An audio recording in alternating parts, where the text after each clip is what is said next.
স্বাধীনতার পর ১৯৭৩ সালের শেষ দিকে পরিকল্পনা কমিশনের ৫ ও ৬ নম্বর ব্লকে কাজ শুরু করে বাংলাদেশ নির্বাচন কমিশন।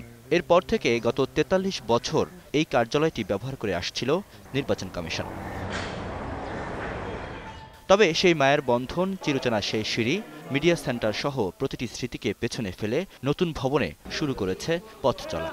শুক্র ও শনিবার দিনব্যাপী কর্মকর্তা কর্মচারীদের মূল্যবান ফাইল ও আসবাবপত্র স্থানান্তর করা হয় নতুন ভবনে। ২১৩ কোটি টাকা ব্যয়ে নির্মিত এই নতুন ভবনের নির্মাণ প্রকল্পের মেয়াদ শেষের ৬ মাস আগেই কমিশন সচিবালয়ে স্থানান্তরিত হওয়ায় এখনও বেশ কিছু কাজ অসম্পূর্ণ রয়ে গেছে। তবে প্রস্তুত করা হয়েছে প্রধান নির্বাচন কমিশনার ও কমিশনারদের আলাদা আলাদা কক্ষ। পুরনোকে ছেড়ে ফেলে নতুন উদ্যমে কাজ করার প্রত্যাশা কর্মকর্তাদের। কমিশনারদের সহ বিভিন্ন কর্মকর্তাদের প্রচুর কাজের স্পেস রয়ে গেছে, অর্থাৎ খোলামেলা এনভায়রনমেন্টে কাজ করবে তারা।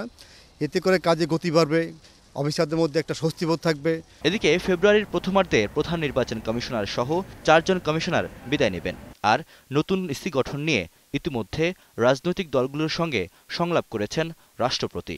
তাই সেই কমিশনের কাছে নতুন কিছুর প্রত্যাশা এই বিশ্লেষকের। মহামান্য রাষ্ট্রপতি ৩১টি রাজনৈতিক দলের সঙ্গে মতবিনিময় করেছেন। তার উপর ভিত্তি করে মহামান্য রাষ্ট্রপতি তার যে এখতিয়ার সেটি কাজে লাগিয়ে একটি সবার কাছে গ্রহণযোগ্য নির্বাচন কমিশন উপহার দেবেন জাতির সামনে, এটাই সবার প্রত্যাশা। রাজনৈতিক দলগুলো সংকট কাটিয়ে নতুন কমিশনকে সহযোগিতা করবে আর প্রতিষ্ঠানটি হয়ে উঠবে গণতন্ত্রের বাতিঘর, এমনটাই প্রত্যাশা সবার। রিয়াদ সুমন, ২১ টেলিভিশন, ঢাকা।